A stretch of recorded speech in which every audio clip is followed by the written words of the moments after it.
hukum demokratis dengan tetap menghormati semangat pencarian keadilan yang disampaikan oleh para tokoh melalui amicus curiae dan berharap bahwa putusan ini dapat memberikan kontribusi akademik sebagai bentuk menjaga prinsip proses hukum yang adil dan menjunjung tinggi integritas peradilan pidana di Indonesia agar terwujudnya negara hukum yang demokratis. Mengingat pasal 5 ayat 1 Undang-Undang Tindak Pidana Korupsi junto pasal 5 ayat 1 ke 1 KUHP junto pasal 64 ayat 1 KUHP dan Undang-Undang Nomor 48 tahun 2009 tentang kekuasaan kehakiman, Undang-Undang Nomor 8 tahun 1991 tentang hukum acara pidana, serta peraturan perundang-undangan lainnya yang mengadili berkaitan dengan perkara ini. Mengadili 1. Menyatakan terdakwa Seto Kristianto tidak terbukti secara sah dan menyatakan bersalah melakukan tindak pidana sebagaimana dalam dakwaan ke-1 dan oleh karena itu membebaskan terdakwa dari dakwaan ke-1 tersebut.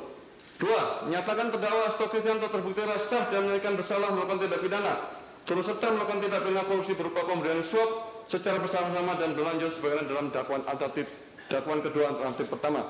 Menjatuhkan pidana kepada terdakwa Seto Kristianto dengan pidana penjara selama 3 tahun dan 6 bulan dengan pidana denda sebesar 250 juta dan ketentuan apabila denda tidak dibayar diganti dengan pidana kurang selama 3 bulan. Menetapkan masa penangkapan dan penahanan telah jadi terdakwa dikurangkan pidana yang dijatuhkan, melakukan terdakwa tetap ditahan, bahkan barang bukti dari nomor 1 sampai 205 digunakan dalam perkara atas nama terang harus masuk kecuali 1 buah buku warna hitam bertuliskan Kompas, 1 buku warna hitam bertuliskan Erika E156 personal notebook, 1 notebook warna merah putih bertuliskan PD perjuangkan dikembalikan kepada terdakwa.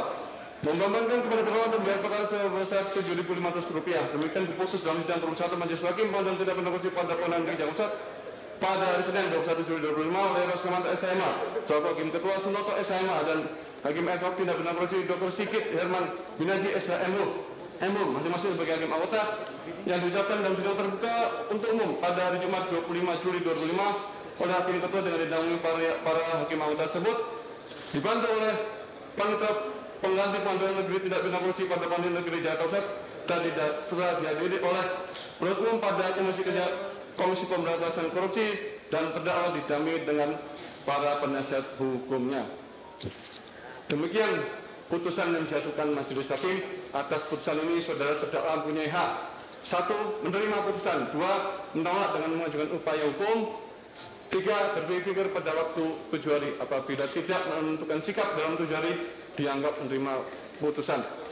Ketentuan yang sama berlaku juga untuk penuntut umum. Dengan berakhirnya pembacaan putusan ini maka kewajiban Majelis Hakim untuk memeriksa dan mengadili perkara ini telah selesai. Dengan demikian sidang ini akan ditutup